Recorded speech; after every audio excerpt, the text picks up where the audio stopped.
आपण प्रार्थना करू. पवित्र पवित्र पवित्र आमचे सन्निधी आकाश पृथ्वी यांचा निर्माण करतो देवपा, तुझ्या नावाला मान महिमा आणि गौरव देतो. तुला आम्ही सन्मान देतो, तुला उंचावितो, तुझी स्तुती आणि आराधना करतो देवपा. खरोखर प्रार्थनेची आम्हाला सुसंधी दिलीस म्हणून तुला आम्ही धन्यवाद देतो देवपा. आम्हाला सर्वांना एकत्रित केलंस आणि देवपा खरोखर देवपा तुझी स्तुती आणि आराधना करण्यास आम्हाला तू साई मदत केलंस म्हणून तुला आम्ही धन्यवाद देतो देवपा. तुझं वचन सांगतं माझ्या नावाने दोघे किंवा तिघे असतील तिथे मी आहे. खरोखर आमचा विश्वास आहे देवपा, तू आमच्या सोबत आहे देवपा. आणि देवपा प्रार्थना करते देवपा, अगरे पास्टर आम्हाला आमच्या सोबत आले आहेत आणि देवपा त्यांचा प्रवास तू सुख शांतीचा केलास म्हणून तुला आम्ही धन्यवाद देतो. आणि देवपा ते आम्हाला जो तुझ्या देवपा वचनाचा जो मानना देणार आहे देवपा, तो आशीर्वादित कर. आणि देवपा त्या वचनावर आम्ही मनन आणि चिंतन करावे असं तू कर देवपा.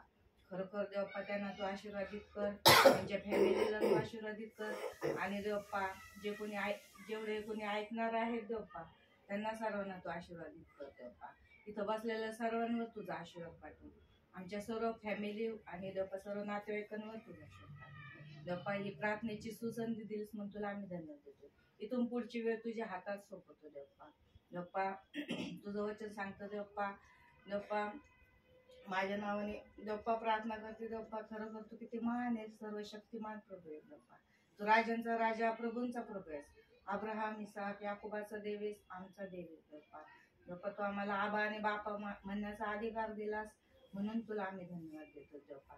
देवपा प्रार्थना करते देवपा, आम्ही जसे विश्वासणारे आहोत तसे इतरही लोक देवपा ही प्रार्थना आणि देवपा वचन वाचू ऐकून देवपा त्यांनीही तुझ्यावर विश्वास ठेवावा असं तू कर देवपा. आणि देवपा वगैरे पास्टर जिथं कुठं जातं देवपा तिथं देवपा ते जे फॅमिली देवपा ती आशीर्वादित होऊन जाऊ दे देवपा. देवपा इथून पुढची वेळ तुझ्या हातात सोपवते. ही लहानशी विनंती आमचा धन्य करणारा प्रिय प्रभू येशू ख्रिस्त याच्याच गोड पवित्र नावाने मागतो म्हणून पाहिजे. आमेन. Praise the Lord. प्रभूच्या नावाला धन्यवाद देतो प्रियांनो. खरोखर जेव्हा प्रार्थना आत्म्याने येते ना तेव्हा अद्भुत आनंद हृदयामध्ये येतो. मग ती किती वेळाची प्रार्थना आहे याला महत्त्व नाही, तुमच्या हृदयात पवित्र आत्म्याचा आनंद येतो याला जास्त महत्त्व आहे. म्हणून प्रियांनो देवाचा आत्मा आमच्याबरोबर प्रार्थनेच्या माध्यमातून सुद्धा आमच्याबरोबर बोलतो. तो बोलत नाही तर आम्हाला बोलता येणार नाही आणि आमचे शब्द पण प्रार्थनेत तसे येणार नाही जसे आम्ही प्रभूच्या प्रेरणेने देण्याची अपेक्षा करू. म्हणून प्रियांनो जगामध्ये सर्वात आशीर्वादाचा वेळ कोणता आहे सांगता येईल? सर्वात आशीर्वादाचा वेळ देवाच्या सहभागितेमध्ये बसणं. या वेळेची तुलना कोणत्या समयाने कोणाला भरून काढता येणार नाही. कारण राजांचा राजा प्रभूंचा प्रभू आमच्यामध्ये उपस्थित झालाय. त्याला आम्ही आमंत्रण दिलं नाही पण तो स्वतः आम्हाला भेटण्यासाठी आलाय. प्रियांनो तो राजा पण असाच उगीच भेटायला येत नाही. तो पण आपल्या विश्वासणाऱ्यांकडून काय घेण्याची अपेक्षा करतो आणि मग तो आपल्याकडचं विश्वासणाऱ्याला देण्याची तयारी दाखवतो. प्रियांनो दोघांचं पण साम्य असणं गरजेचं आहे. एकाच्या याने काही होणं शक्य नाही. म्हणून टाळी पण दोन हातानेच वाजते, एक हाताने वाजली जात नाही. काही जणांची धारणा अशी आहे, काही जणांच्या सर्वांची नाही. काही जणांना असं वाटतं देव बाप खाली आशीर्वाद देण्यासाठी आहे. बस देवाला एवढंच एक काम आहे, विश्वासणाऱ्यांना आशीर्वाद देणं. चांगली गोष्ट आहे, तुमचा विचार वाईट नाही, पण देव बाप घेण्याची पण अपेक्षा करतो. त्याला विश्वासणाऱ्याकडून पण आशा आहे, इच्छा आहे. आणि ही आशा आणि इच्छा एदेन बागेपासून आदामापासून देव बाप्पाच्या मनात होती. पण आदाम एक असा देवाचा लेकरू पुत्र होता की त्याने देवाची इच्छा मोडली, देवाची आशा तोडली, देवाच्या विरोधात गेला आणि ज्या गोष्टीला देव बाप्पाला जगात आणण्याची इच्छा नव्हती त्या गोष्टी देव बाप्पाला जगात आणण्यासाठी आदामाने प्रभू परमेश्वराला प्रेरित केलं. प्रियांनो, सांगा, आज्ञाभंगाचं पाप झालं नसतं देव बाप्पाने शाप दिले असते का? शाप जर आले नसते तर त्या उभयतांना कळलं असतं का आम्ही नग्न अवस्थेत आहोत म्हणून? प्रियांनो, देव बाप त्या समयापासून ज्या समयी पाप होणार नव्हतं त्या समयाची देव बाप वाट पाहत होता आदमाकडून, पण आदमाने पाप जगात आणलं, आज्ञा मोडली आणि प्रभूची इच्छा भंग केली. तेव्हापासून आजच्या या समयापर्यंत हरेकाला 100मध्ये निदान 50% तर पापाची माहिती असेल. शब्दशः 100% जरी कोणाला पापाची माहिती नसली, पण कोणता विश्वासणारा असं म्हणू शकत नाही की मला पाप काय माहीतच नाही, पापाची परिभाषा काय मला समजतच नाही, पापाविषयी मी फार अज्ञानी आहे, पापाची मला परिकल्पनाच माहिती नाही. येईल कोणता विश्वासणार म्हणेल असं? 50% तर कमीत कमी प्रत्येकाला पापाची माहिती झालेली आहे.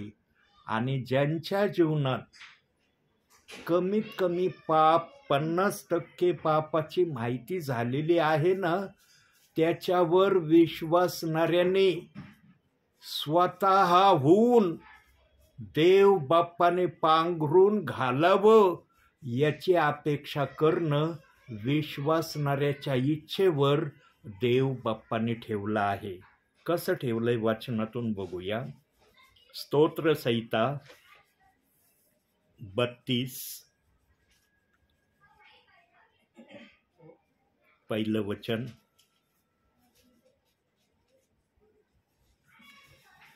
ज्याच्या अपराधांची क्षमा झाली आहे, ज्याच्या पापावर पांघरून घातले आहे, तो धन्य. ज्याच्या अपराधाची क्षमा झाली आहे, ज्याच्या पापावर पांघरून घातले आहे, तो धन्य. पण काही जणांची अशी धारणा झालेली आहे की मी बाप्तिस्मा घेण्या अगोदर जो पश्चाताप केला त्याने माझे सगळे पाप क्षमा झाले, आणि देवबाप तसं करतो. पण बाप्तिस्मा झाल्यानंतर जर त्याने पाप क्षमा मिळवलेले असताना जर पाप करतो, मग त्या पापाची काय त्या पापाचा मोबदला त्याला काय द्यावा लागणार? तो मोबदला इथं तर देवबाप काही प्रमाणात पूर्ण करून घेतो, पण वरती फायनल डिसिजन आहे. वरचा न्याय एकदम फायनल न्याय आहे. तुम्हाला स्वर्गामध्ये राहण्याची अनुमती आहे अथवा तुम्हाला स्वर्गामध्ये राहण्याची अनुमती नाही. आणि हर विश्वासणाऱ्याची हीच अपेक्षा आहे की मला स्वर्गामध्ये प्रभू बरोबर राहण्याची इच्छा आहे. सांगा, या भूतलावर आज जो पण विश्वासी प्रभूमध्ये आहे, कोणत्या विश्वासणाऱ्याने अशी प्रार्थना केली असेल का, प्रभू मला स्वर्गामध्ये यायचं नाही, मी स्वर्गापासून दूर राहण्याची खूप इच्छा करतोय? केली असेल कुणी प्रार्थना? मी सुद्धा केलेली नाही. आम्हा सर्वांची इच्छा आहे की आम्ही प्रभू बरोबर स्वर्गामध्ये राहावं. परंतु हे स्तोत्रसंहितेचं 32 आणि 1 वचन सांगतं की देव बाप्पाने बाप्तिस्मा घेतल्यानंतर ज्यांना पापाची जाणीव पवित्र आत्मा करून देतो ना, की अरे तू बाप्तिस्मा घेतल्यानंतरही त्याप्रमाणे आपलं भावी जीवन प्रभूमध्ये व्यतीत केलं नाही, घालविलं नाही, तुला आता संधी आहे आणि ती संधी उपलब्ध व्हावी म्हणून तुझ्या पापावर मी पांघरून घालतो. पण आता पांघरून घातल्यानंतरही तू जर पाप केलं तर प्रियांनो, देव बाप पापावर पांघरून बाप्तिस्म्याच्या अगोदर पण घालतो आणि बाप्तिस्मा घेतल्यावर त्या विश्वासणाऱ्याला त्या पापाची जाणीव होण्यापर्यंत देव बाप त्याला कळू देतो आणि मग पांघरून घालतो. आणि एकदा पांघरून घातल्यावर त्या विश्वासणाऱ्याला प्रभू सांगतो, आता पाप करू नको. बघा, आता मी माझं उदाहरण देतो. प्रेषितांची कृत्ये 2 अध्याय 38 वचन, याची भयंकर निंदा सांगत मी घरोघरी जात होतो. ट्रिनिटी फेथची सेवा करत असताना एकही विश्वासणारा परिवार, आजही ते सांगतील माझ्याविषयी, एलिएझर पगारे आम्हाला या वचनाविषयी सांगायचे, हे वचन जीवनात कधी मानू नका, या वचनाला स्वीकारू नका. तुम्हाला जगातून जावं लागलं ना, ते मान्य करा, पण त्या वचनावर विश्वास ठेवणं मान्य करू नका. पण हे एलिएझर ब्रदर काही वर्षानंतर हेच वचन सांगायला आमच्याकडे आले आणि मग आम्ही दुविधेत पडलो. अरे, पूर्वी सांगितलेला शब्द आणि आज जो शब्द घेऊन आलेत, या शब्दापैकी कोणता शब्द आम्ही मान्य करावा? आणि मग जेव्हा विश्वासणाऱ्याचं लक्ष एका गोष्टीकडे जातं ना, तेव्हा विश्वासणारा पण त्याच गोष्टीला आकर्षित होण्याचा प्रयत्न करतो. आज प्रेषित 2:38 वचनाच्या प्रमाणावर इतके सेवक नगर जिल्ह्यामध्ये नाही, परंतु पिता पुत्र पवित्र आत्म्याच्या नावाने सेवा करणारे सेवक तुम्हाला जागोजागी दिसतील. हर एरियामध्ये तुम्हाला या वचनाची सेवा करणारे सेवक दिसतील. प्रियांनो, देवाने भेदभाव केला नाही. देव बाप्पाने दोन्ही वचनं मानण्यासाठी ठेवलेत, पण विश्वासणारे भेदभाव करतात, एकाला घेतात एकाला सोडतात आणि त्याला कारण पण देवाचं सांगतात. देवबाप काय म्हणला, एक बाप्तिस्मा घ्यायचा, मग एक घेतला, दुसरा कशाला घ्यायचा? जर एक घ्यायची आज्ञा दिली, मग देवबाप्पाने 2 का ठेवले? देवाला समजत नव्हतं का? इतकं मोठं पवित्र शास्त्र आम्हाला देवाने दिलं, देवाला एवढं समज आली नाही की अरे, एक घेण्याची मी आज्ञा देतोय, 2 ठेवलेत. देवाचं बोलणंच कळलं नाही काय विश्वासणाऱ्यांना, आणि ते बोलणं विश्वासणाऱ्याला समजावं म्हणून सेवकांना प्रभू पाठवतोय. सेवक असेच येत नाही प्रियांनो. आता जरा बुद्धीचा विचार एक सांगतो, बुद्धीचं सांगतो, माझ्या बुद्धीचं. माझी बुद्धी मला नेहमी या गोष्टीचं सजेशन देत राहते. काय सजेशन देती? विश्वासणारा कुठं जाऊ, कुठं राहू, काही होऊ, तुला काय करायचं त्यांचं? तू विश्वासणाऱ्याला बनवलंस का? देवाने बनवलंय. देव पाहिल त्यांना काय करायचं काय नाही करायचं. प्रियांनो, देवाच्या नजरेमध्ये प्रत्येक विश्वासणाऱ्यासाठी हेच आहे, हर विश्वासणारा वाचला जावा आणि हर विश्वासणारा स्वर्ग म्हटलेल्या ठिकाणी माझ्या आसनाजवळ असावा. ही देव बाप्पाची इच्छा आहे. परंतु देव बाप्पाला आपल्या समयात जेव्हा हा विचार प्रभूने मनात आणला, त्यावेळेला प्रभूला एक घटना दिसली, आणि एक घटना दिसली म्हणून देवाला बायबलमध्ये पण एक वचन ठेवावं लागलं, साक्षीसाठी ठेवावं लागलं. अगोदर वचन बघूया आपण. मत्ती शुभवर्तमान 22 अध्याय 14 वचन.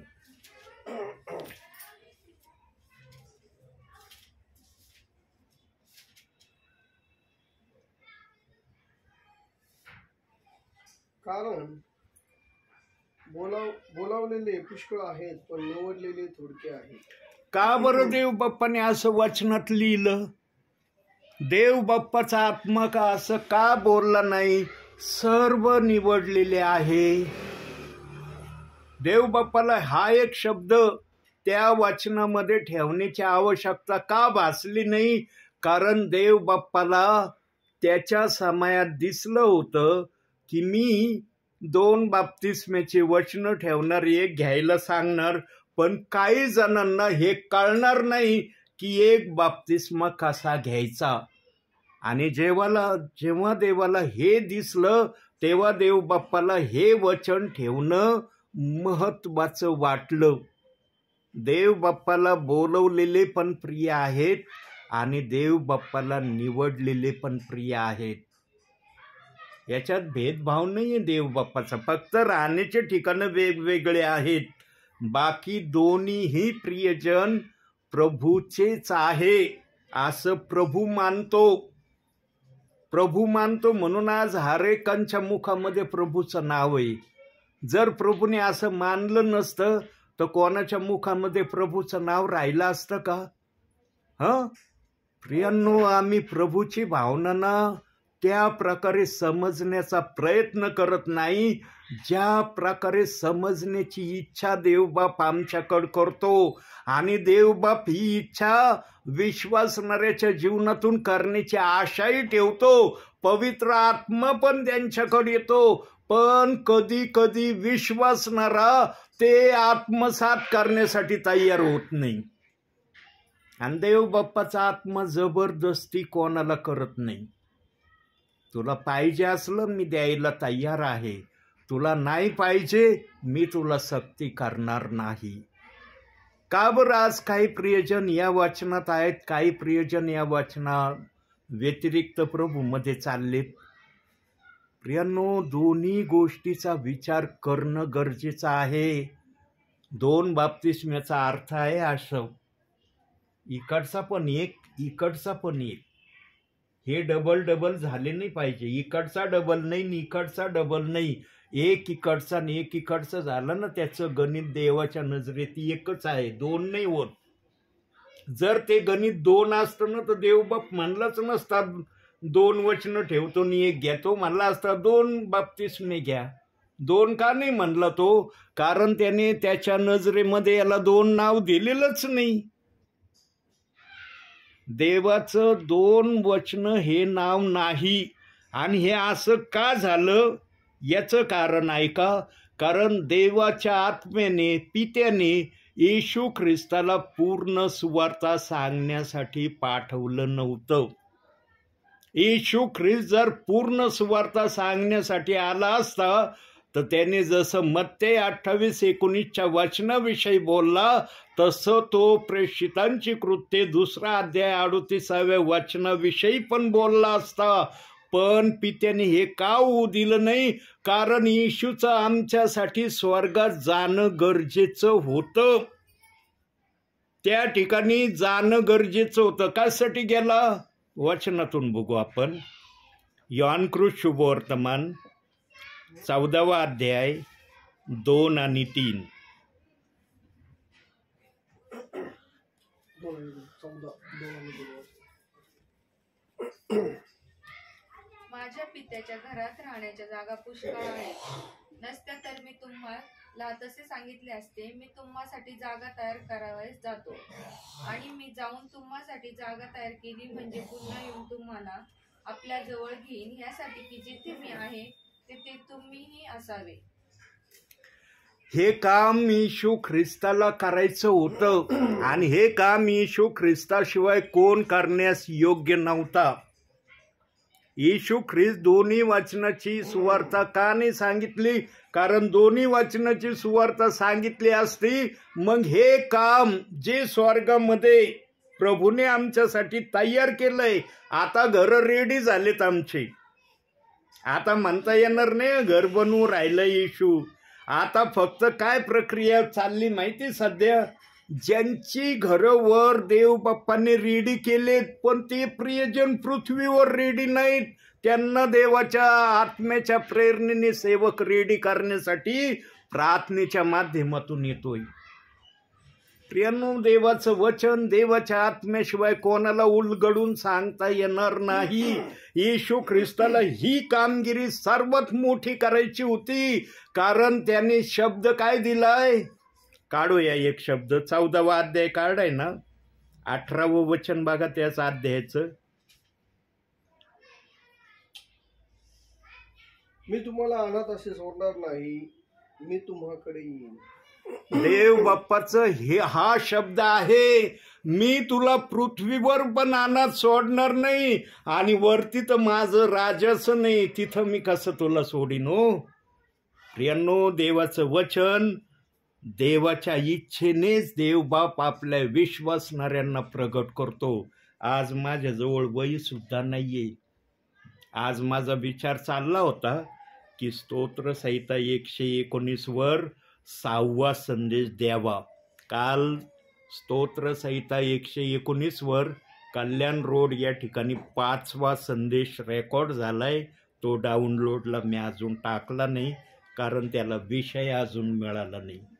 प्रियांनो, आज रस्त्याने येत होतं तेव्हा म्हणलं, प्रभू आज पुन्हा त्या परिवारात स्तोत्र 119 वर तू बोलशील काय.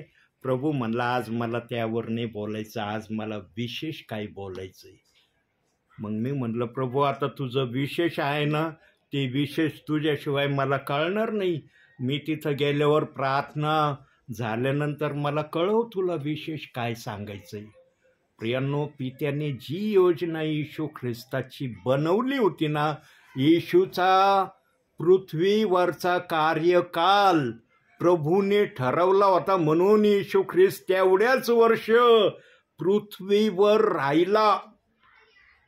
आणि जाणे अगोदर त्याने एक आदेश 12 शिष्यांना देऊन गेला. जाण्या अगोदर सुद्धा त्याने शिष्यांना एक आदेश दिला, आणि शिष्यांनी तो आदेश पाळला.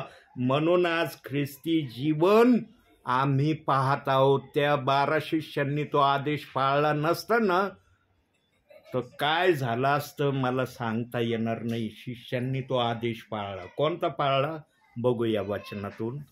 प्रेषितांची कृत्य 1 अध्याय 4 वचन.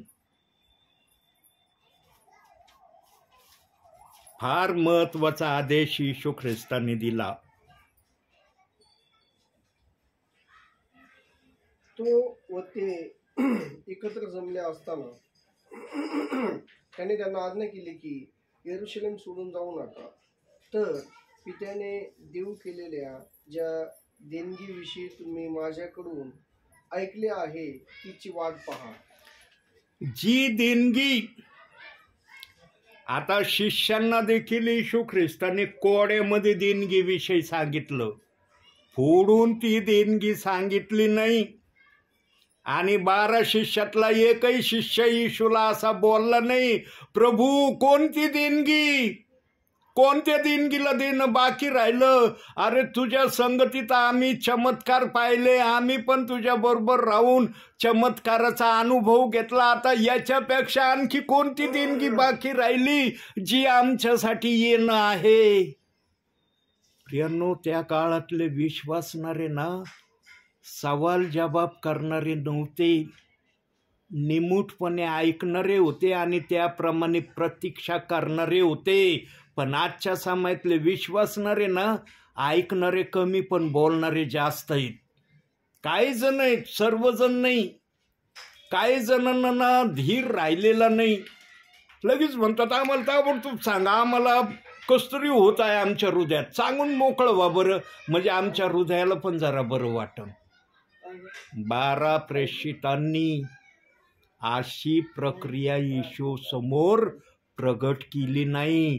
उलट 12 प्रेषितांनी काय केलं माहिती का प्रियांनो, 108 जणांना प्रभूच्या त्या देणगी येण्या अगोदर प्रभूसाठी तयार केलं. 108 जण त्यांनी ऐकलं 12 शिष्यांचं, आणि जसं शिष्य सांगत होते तसं ते करायला लागले. आज आदास आत्म्याच्या प्रेरणेने वचनाचा पुरावा देऊन देऊन मी हर गोष्ट प्रभूच्या आत्म्याने सांगतोय. मी मानच्या मनाचं काही एक सांगत नाही. देवाच्या आत्म्याने जर पाहिलं असतं ना, याने आपल्या मनाचं सांगण्यासाठी जातोय, पवित्र आत्मा मला रोखू शकत नाही का? सेवेला जाण्यापासून रोखू शकत नाही का? तू मनाचं सांगायला कशाला चालला? माझं सांगण्याऐवजी तुला आपल्या मनाचं सांगणं फार आवडतंय का? देवाचा आत्मा नाही रोखणार सेवकाला. पण विश्वासणारे आजही काही समजून नाही राहिले. काय नाही हो, जाऊ दे, या कानाने घ्यायचं, या कानाने सोडून द्यायचं. काही जणांची अशी प्रक्रिया आजही चालली प्रियांनो.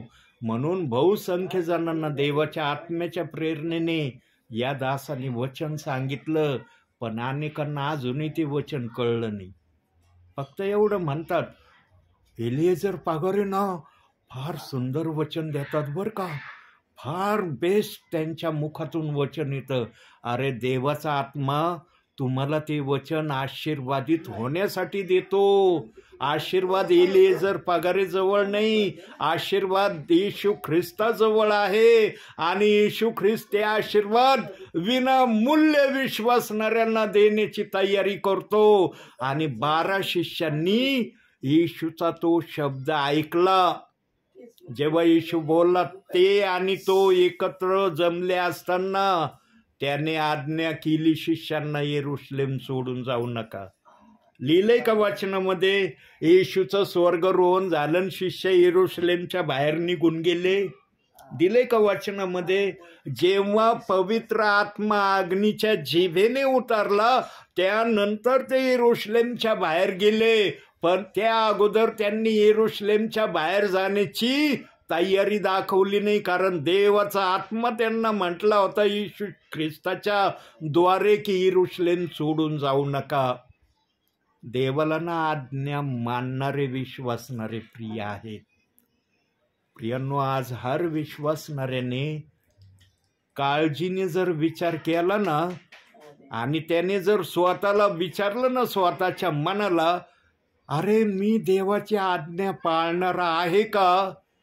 काही विश्वासणाऱ्यांच्या शरीरातला आत्मा त्यांना उत्तर देईन, तू देवाची आज्ञा पाळत नाहीस. तू वचन ऐकतोस पण त्याप्रमाणे करण्याची तयारी दाखवित नाही. ज्या ठिकाणी तुला गरज भासते तिथं तू तयारी दाखवतो, पण ज्या ठिकाणी देव बाप्पाची इच्छा आहे दाखवण्याची की तुला हे कळावं, तिथं मात्र तू आपल्या मनाने देवाच्या वचनाचा इन्कार करतोस. प्रियांनो, या बायबलच्या पवित्र आत्म्याने विश्वासणाऱ्याला वचनाचा विरोध करण्याचा अधिकार दिलेला नाही. कोणत्याही ठिकाणी बायबलमध्ये हे सांगण्यात आलेलं नाही की तुम्ही माझ्या वचनाचा विरोध करा. पण आज वचनाचा विरोध न करणारे किती जण नाहीत असं म्हणता येईल. प्रियांनो, ज्यांनी ज्यांनी देवाच्या वचनाला आपल्या हृदयात, आपल्या आत्म्यात विरोध देण्याच्या प्रक्रियेने चाललेत, त्यांनी किमान अंतिम समयामध्ये तरी काळजीपूर्वक प्रभूच्या सानिध्यात बसून देव बाप्पाला विचारावं.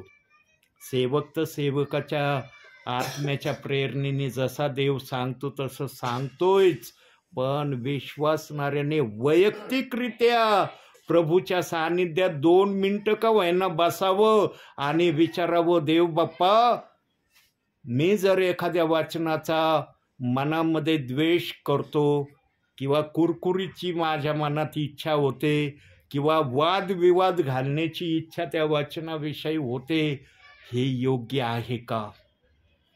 देवाचा आत्मा ताबडतोब उत्तर देईन. प्रियांनो, इतका प्रेषित 2:38 वचनाची निंदा करणारा मी होतो, देवाने मला याच वचनाची सेवा करण्यासाठी पाठवले.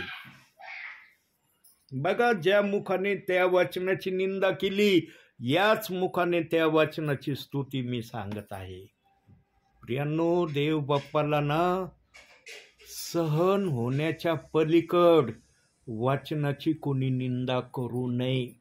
आणि जेव्हा देवाला दिसेल ना, अरे XYZ विश्वासणारा, XYZ देवाचा सेवक ह्या वचनाच्या अतिसहन शक्तीच्या पलीकड निंदा करत आहे, स्वतः देवबाप त्याची भेट घ्यायला आल्याशिवाय राहत नाही.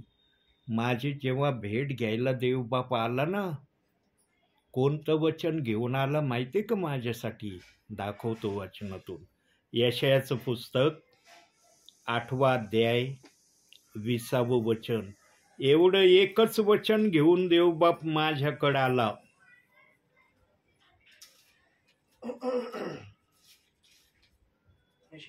8वा अध्याय 20वं वचन.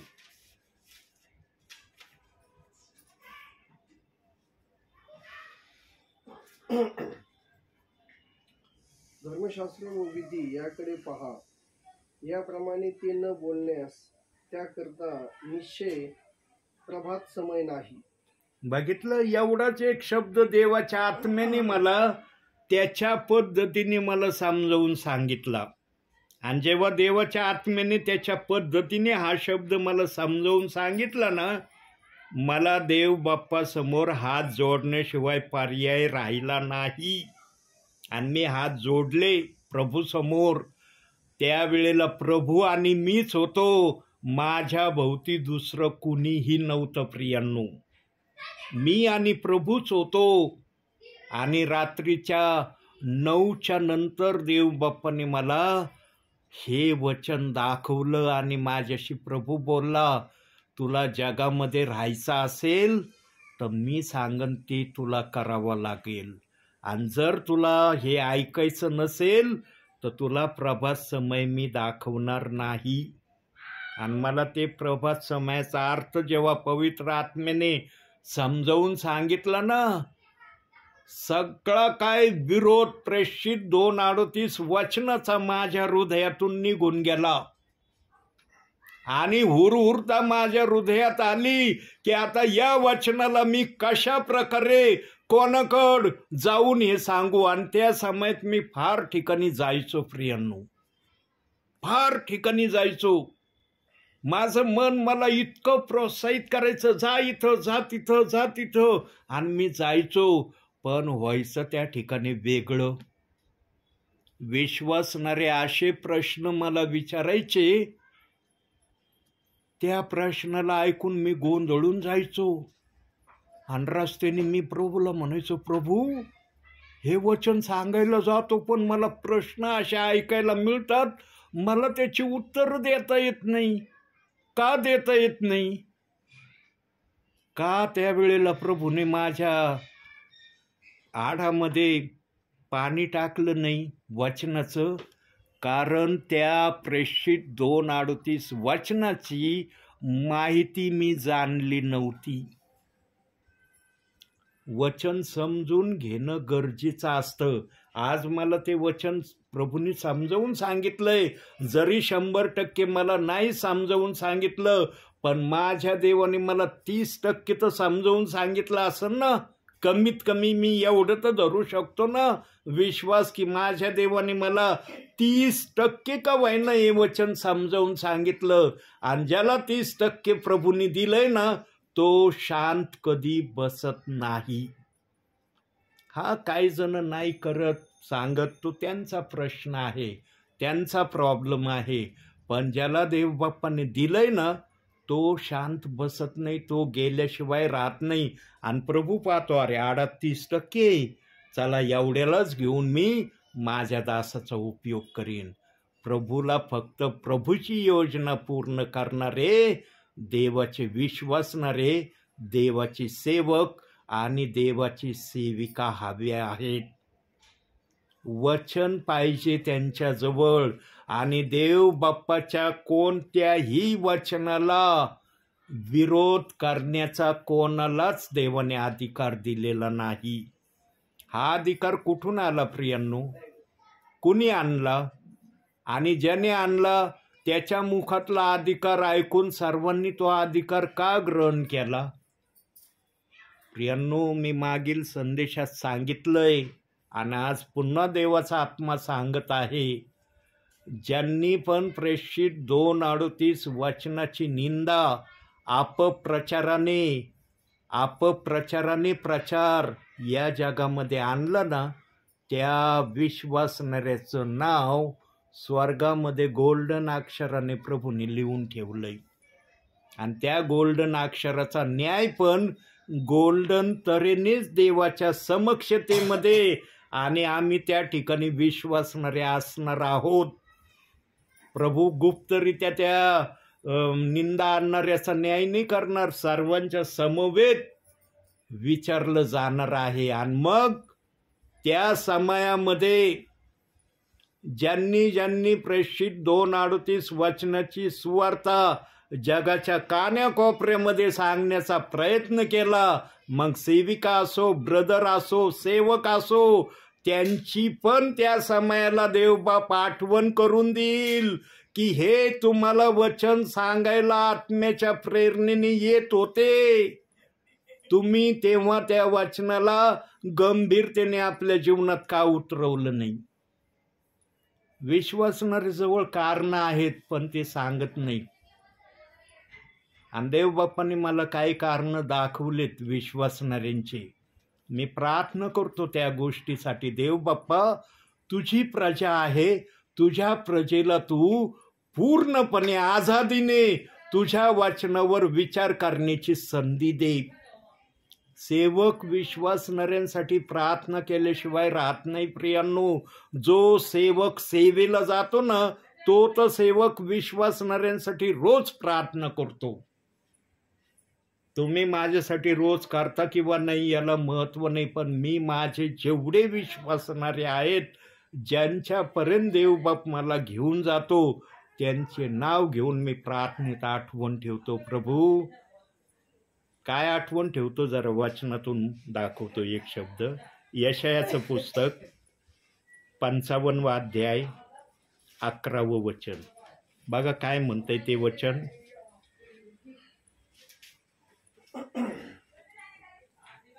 त्याप्रमाणे माझ्या मुखातून निघणारे वचन होईल, ते माझ्या इच्छा पूर्ण केल्या वाचून व ज्या कार्याकरता मी ते पाठवले ते केल्या वाचून मजकडे विफल होऊन परत येणार नाही. मी देवाकडे एवढीच प्रार्थना करतो, देव बाप्पा, तुझं वचन विफल होणारं वचन नाही, तुझं वचन सफल होणारं वचन आहे. आणि ते वचन सांगण्यासाठी या वयोवृद्ध अवस्थेमध्ये पण मी तुझ्या नावाने निरनिराळ्या ठिकाणी जात आहे. जिथं तू मला जा म्हणतो, जिथं तू मला जा नाही म्हणत ना, तिथं मी पाऊल टाकीत नाही. आणि प्रियांनो, धन्य तुम्ही आहात की देव बाप्पाला तुमची आठवण होते. प्रियांनो, देवाला आठवण होणं साधं समजू नका. तुम्ही असा पण मनामध्ये विचार आणण्याचा प्रयत्न करू नका, अरे आमच्या घरामध्ये हे देवाचे दास येतात ना, कारण काय माहिती का, कारण आमचं घर नीटनेटकं आहे, आम्ही जाताना यांना दान देतो, म्हणून या दासांना आमच्या घराचीच जास्त ओढ लागते. प्रियांनो, मी अशा घरामध्ये प्रेयरला जातो. आज 2 ठिकाणी मी प्रार्थनेला होतो, 2 ठिकाणी मी संदेश देऊन आलोय. प्रियांनो, हे पवित्र शास्त्र साक्षीला आहे की देव बाप्पाच्या नावाने जे मी बोलतोय ते खरं बोलतोय. मी माझ्या मनाचं खोटं सांगत नाही. 2 ठिकाणी संदेश झाले, पण देवाच्या आत्म्याने मला 2 ठिकाणी रेकॉर्डिंग करायला नाही सांगितलं. मी काढलं होतं, स्टँड काढलं होतं एका ठिकाणी, म्हणलं या ठिकाणी रेकॉर्डिंग मी करन. देव म्हणलं नाही, या ठिकाणी नाही करायची. प्रियांनो, माझा देव ज्या ठिकाणी रेकॉर्डिंग नाही म्हणत ना, तिथं मी रेकॉर्डिंग करत नाही. प्रियांनो, धन्य ते परिवार आहेत माझ्या सेवेचे की ज्या ठिकाणी देव बाप्पाला रेकॉर्डिंग करण्याची इच्छा होते. आता जे घर तुमचं मी आज पाहतो, या घरातल्या सर्व गोष्टी सांगा मला, सेवेमध्ये प्रत्येक घर असंच भेटत असेल का? याच गोष्टी असतील का त्या ज्या ठिकाणी मी रेकॉर्डिंग करतो त्या ठिकाणी? प्रियांनो, तुमच्या चुलत्यांच्या इथं देखील मी रेकॉर्डिंग करतो. पाठीमागच राहायला आहेत ना, त्यांचे देखील संदेश आहेत रेकॉर्डिंग केलेली. देवबाप मला जिथं रेकॉर्ड कर म्हणतो ना, तिथं मी केल्याशिवाय राहत नाही. पण प्रियांनो, माझ्या निदर्शनास आलंय काही ठिकाणी, आणि खेदाचंही ते जे मला देवबाप्पाने निदर्शनास आणून दिलंय, मी खेद व्यक्त करतो त्या गोष्टीसाठी, आणि प्रभूकडं तशी मी प्रार्थनाही करतोय. काही विश्वास न रे, जेव्हा मी देवाचं वचन सेवा करायला येतो, वचन ऐकण्यासाठी बसत नाही प्रियांनो. ते प्रियजन जे आत्म्याला भोजन हवं आहे ना, त्या भोजनाचा ते इन्कार करत आहे. प्रियांनो, संदेश म्हणजे आत्म्यासाठी उत्कृष्ट असा मान्ना आहे, जो मान्ना इस्रायली लोकांसाठी आकाशातून पृथ्वीवर यायचा तो मान्ना आहे वचन. म्हणून काही जण म्हणतात, आताच आमच्या बहीण प्रार्थनेमध्ये म्हणल्या की आम्हाला वचनाचा मान्ना देवाच्या दासाकडून तू देणार आहे, तो आमच्यासाठी आशीर्वादित कर. का म्हणल्या आमच्या बहिणाचं? कारण मान्याचं महत्त्व देवाने विश्वासणाऱ्यांना, काहींना तर समजू दिलंय. ज्यांना समजून घेण्याची इच्छा नाही ना, त्यांना नाही कळलं मान्ना म्हणजे काय. ज्यांना कळलंय ना, त्यांना देवबाप कधी अनाथ असं सोडणार नाही, त्यांच्याकडे येणार आणि त्यांना सांगणार. प्रियांनो, देवामध्ये एवढीच तुम्हाला विनंती मी करतो, सेवक या नात्याने, वयोवृद्ध दास या नात्याने, कधी बायबलच्या कोणत्या वचनावर आक्षेप घेऊ नका. कोणत्या वचनाविषयी मनामध्ये शंका आणू नका. जर तुमच्या मनाला आशे शंकेने व्याप्त केलेला असेल, तर देवाजवळ जाण्यासारखा सुंदर पर्याय कोणता नाही. देव बाप्पाला येण्या अगोदर विचारण्याची तुम्ही तयारी दाखवा, आणि जो विश्वासणारा तयारी दाखवीन ना देव बाप्पाला जाणून घेण्याची, देवबाप त्याला सांगितल्याशिवाय पण राहणार नाही. पण एखादं जर वर गेल्यावर म्हणलं ना, प्रभू आता तुला पाहतो, तू जे म्हणशील ते मी करायला तयार आहे. प्रभू म्हणशील आता मी काय करतो बघ, तुला पृथ्वीवर भरपूर वेळ दिला होता करायला, सेवकांनी पण आत्म्याच्या प्रेरणेने कळवलं तरी तू केलं नाही. आता मी तुझा सगळा काही पिक्चर तुला दाखवीन पृथ्वीवरचा, आणि या पिक्चराप्रमाणे तुझा न्याय होईल. म्हणून बायबलमध्ये एक वचन ठेवलंय, ते वचन बघू आपण या विचाराला अनुषंगून. प्रगटीकरण 22वा अध्याय 12वं वचन.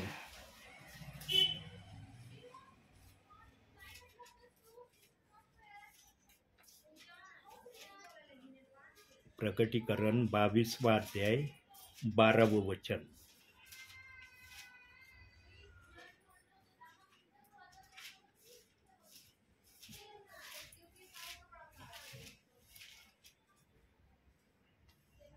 पहा, मी लवकर येत आहे आणि प्रत्येकाला ज्याच्या त्याच्या कृत्याप्रमाणे देण्यास माझ्याजवळ वेतन आहे. पहा, मी लवकर येत आहे, ज्याच्या त्याच्या कृत्याप्रमाणे माझ्याजवळ द्यायला वेतन आहे. कृत्य जर चांगले असले तर वेतन भेटन, कृत्य जर चांगली नसली तर सांगता येईन का कुणाला की माझं वेतन कसं मला मिळणार आहे? म्हणून देवाचा आत्मा नेहमी बोलतो, विश्वासणाऱ्याला पृथ्वीवरूनच समजणार आहे माझं प्रभू बरोबर स्वर्गात राहणं होणार आहे अथवा नाही. देवबाप जे पण बोलतो ना, ते कृतीने करून दाखवतो, वचनातून प्रगट करतो. देवबाप जर म्हणतो ज्याच्या त्याच्या कृत्याप्रमाणे माझ्याजवळ द्यायला वेतन आहे, जर वेतन असलं तर तुम्हाला तिथं जागा आहे. वेतन जर नसलं, नुसते म्हणले माझा विश्वास आहे, मी विश्वास ठेवला, मरेपर्यंत येईपर्यंत मी विश्वासात राहिलो, पण कृती जर काहीच केली नाही. म्हणून एक वचन आणखी बघू, याकोबाचं पत्र 2रा अध्याय 24वं वचन. बघा तिथं काय म्हणतंय वचन.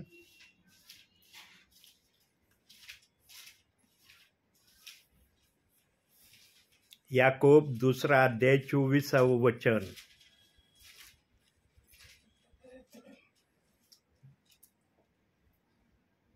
तर मग केवळ विश्वासाद्वारे नव्हे तर क्रियांनी मनुष्य नीतिमान ठरतो हे तुम्ही पाहता. नीतिमान जर आपल्याला बनायचं असेल तर क्रिया करावी लागतील, आणि क्रिया करण्यासाठी आम्हाला पवित्र शास्त्रामध्ये स्वतःला लक्ष द्यावं लागेल. प्रियांनो, तुम्ही 1 अध्याय वाचणारे प्रियजन आहात. फार देवबाप्पाला आनंद होतोय तुम्ही 1 अध्याय वाचणारे प्रियजन आहे. पण प्रियांनो, जो अध्याय वाचताना तो अध्याय पुढं पाठ आणि मागं सपाट असा वाचू नका. त्या अध्यायात काय वाचलं, कसं वाचलं, कशाविषयी वाचलं, त्याचा परिणाम काय होता हे समजण्याचा प्रयत्न करा. आणि शक्यतो नवीन करार वाचण्याची तयारी ठेवा. मी हर ठिकाणी देवाच्या आत्म्याच्या प्रेरणेने नवीन कराराविषयी देवबाप्पाने मला बोलायला सांगितलंय. याचा अर्थ मी असंच म्हणत नाही की तुम्ही जुना करार वाचू नका. जर तुम्हाला जुना करार वाचण्याची इच्छा असेल तर जरूर तुम्ही वाचा, त्याच्याबद्दल मी हरकत घेत नाही. पण नवीन कराराला वाचल्याशिवाय विश्वासणाऱ्याने राहू नये. कारण नवीन करारामध्ये येशू ख्रिस्ताने सांगितलेलं आहे, माझ्या नावामध्ये माझ्या विश्वासणाऱ्याला कसं राहावं लागेल, कसं बोलावं लागेल, कसं चालावं लागेल, आणि काय गोष्टींनी तो आशीर्वादामध्ये येणार आहे. या सगळ्या गोष्टी नवीन करारात दिल्या. पण जुन्या करारामध्ये पण येशू ख्रिस्ताने ज्या गोष्टी दिलेल्या आहेत त्या रद्द केलेल्या नाहीत. म्हणून मत्ते 5 अध्याय 17 वचनात सांगितलंय, नियमशास्त्राचा ग्रंथ मी रद्द करावयास आलो असे समजू नका, तर तो पूर्ण करावयास आलो.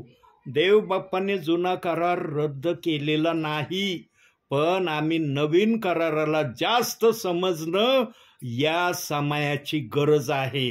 का गरज आहे जरा वचनातून बघू. रोमकरसपत्र 13 अध्याय 11 वचन. रोमकरसपत्र 13 अध्याय 11 वचन. अजून 5 मिनिटं बोलतो आणि मग थांबतो मी. समय ओळखून हे करा, कारण तुम्ही आता झोपेतून उठावे अशी वेळ आली आहे. कारण आपण विश्वास ठेवला तेव्हापेक्षा तारण आता आपल्या जवळ आले आहे. बघितलं, देव बाप विश्वासणाऱ्याला समय ओळखून तुम्ही सर्व करत जा ही आज्ञा देतो. म्हणून देव बाप्पाचा आत्मा या समयात माझ्या मुखातून जास्त प्रमाणात हे सांगतोय, नवीन कराराचा 1 अध्याय तुम्ही ध्यानपूर्वक वाचायचा आणि त्याप्रमाणे कमीत कमी 30% करण्याचा प्रयत्न करायचा. 100% जरी नाही जमलं, 60% जरी नाही जमलं, 30% तर तुम्हाला करण्याची देवबाप परवानगी देईन. आणि 30% का होईना तो अध्याय समजण्याची कृपा देवबाप तुमच्यावर करील. जर असं केलं नाही तर मग तुम्ही पवित्र शास्त्र कशा पद्धतीने वाचलं?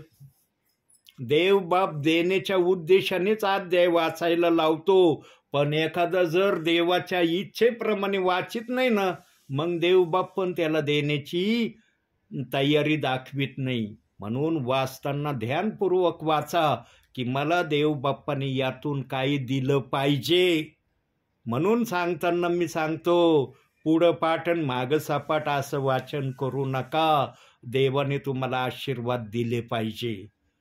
मी सेवक असून रोज बायबल वाचतो आणि प्रार्थना केल्याशिवाय नाश्ता करत नाही. प्रियांनो, आज सकाळी सुद्धा मी बायबल वाचून प्रार्थना केल्याशिवाय नाश्त्याकडे गेलो नाही. ज्या समयापासून देवबाप्पाने मला हे शिकवलं तेव्हापासून मी नाश्ता, प्रार्थना, वचन वाचल्याशिवाय घेत नाही. प्रियांनो, काहीतरी आमच्या जीवनाला आम्ही प्रभूच्या समक्षतेमध्ये वळण लावणं आमच्या हातात आहे. एखादं तरी वळण असं आमच्या जीवनामध्ये आम्ही देवाच्या समक्षतेमध्ये स्वतःला लावून घ्यावं की ज्याकडे पाहून प्रभू आनंदित होईल. अरे, याने जो नियम आपल्या जीवनाचा ठरवलाय माझ्या नावाने त्याप्रमाणेच हा करत आहे. प्रियांनो, मला फार आनंद होतो. मी तर माझ्या भावी जीवनामध्ये कधी स्वतःला सेवक या नात्याने प्रभूकडे पाहिलं पण नव्हतं की मी सेवक होईल म्हणून. मला वाटत होतं मी विश्वासणाराच माझ्या भावी जीवनामध्ये राहीन, पण देवाने माझी निवड त्यापेक्षा उच्च प्रतीची केली. का? कारण माझं आचरण वचनाप्रमाणे कुठंतरी प्रभूला चांगलं दिसलं, म्हणून देवाने मला सेवक होण्याचा दर्जा दिला. आज जे मला सेवक या नात्याने ओळखतात ना, आणि ज्यांना ज्यांना वचन समजतंय ना, ते म्हणतात खरंच तुमच्याजवळ देवाचा अनमोल पवित्र शब्द आहे. प्रियांनो, वचन ऐकण्यासाठी पण पवित्र आत्मा तुमच्याजवळ पाहिजे, तर तुम्हाला वचन समजन. जर पवित्र आत्मा नसला ना तुमच्याजवळ, तुम्हाला वचन समजणार नाही. वरवरून तुम्हाला वाटतं ना, हो फार सुंदर वचन आलं, पण ते वचन नुसतं ऐकण्यासाठी आलं नाही, करण्यासाठी आलेलं आहे. तुम्ही करतात का तसं?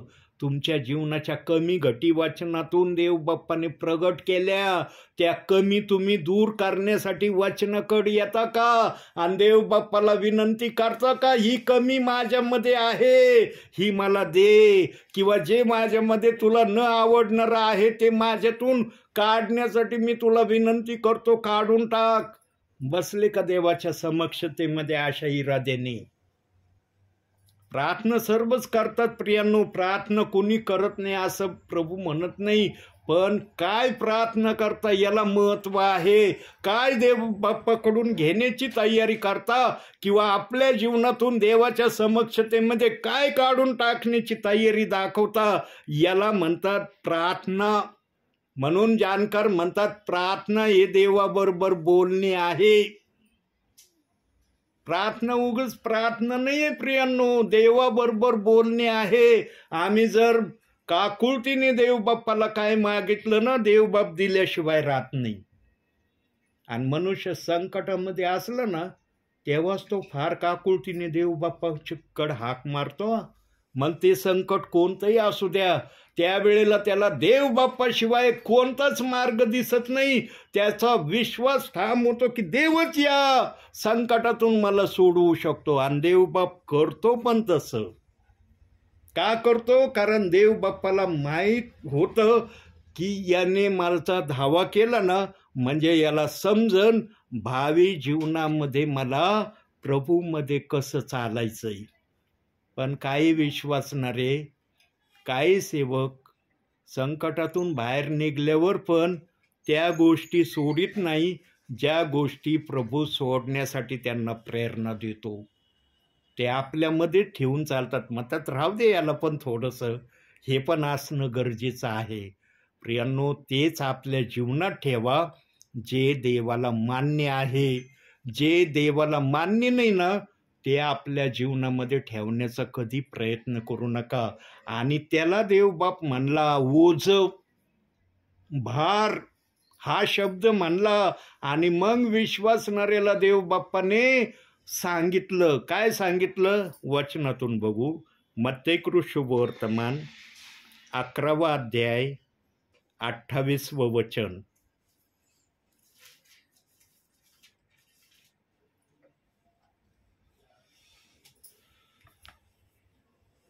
अहो कष्टी व भाराक्रांत जन हो, तुम्ही सर्व माझ्याकडे या, म्हणजे मी तुम्हाला विसावा देईल. आणखी एक गलतीकाराचं पत्र 6वा अध्याय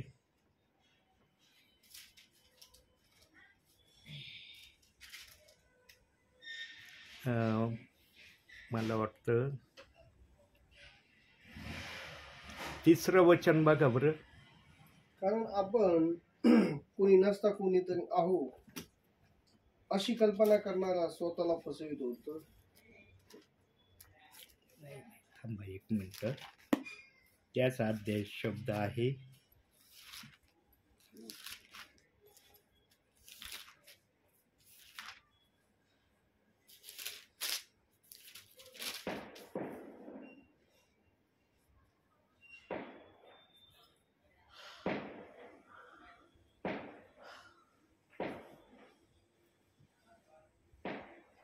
एकमेकांची ओझी वाहा, म्हणजे तू ख्रिस्ताचा नियम पूर्ण करा. नाही, ते पण नाही. ते तर माझ्या ध्यानात आलं होतं, पण तो नाही शब्द द्यायचा.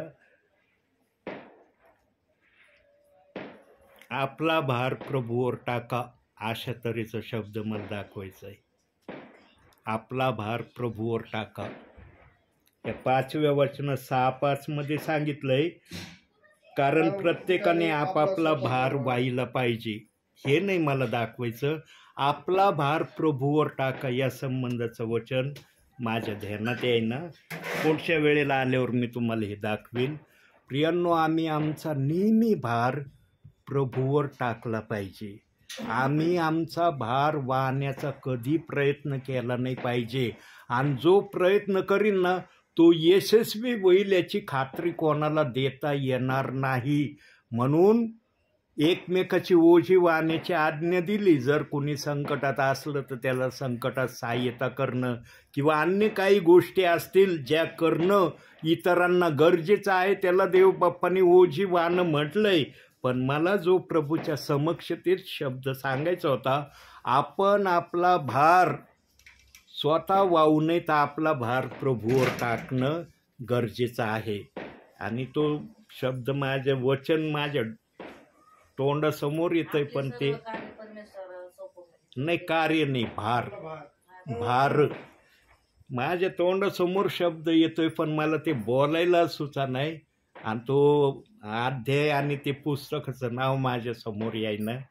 ठीक आहे, कधी कधी देव बाप्पाला आपल्या मर्जीप्रमाणे काही गोष्टी विश्वासणाऱ्यांना सरप्राईजसाठी न सांगणं पण आवडतं. पण शब्द हा आहे की आम्ही आमचा भार प्रभूवर टाकला पाहिजे. आम्ही आमचा भार वाहण्याचा प्रयत्न नाही केला पाहिजे. कारण आम्ही जर वाहायचा प्रयत्न केला ना, आम्हाला तेवढा भार वाहता येणार नाही जेवढा भार आमचा प्रभू आमच्यासाठी वाहण्यास तयार आहे.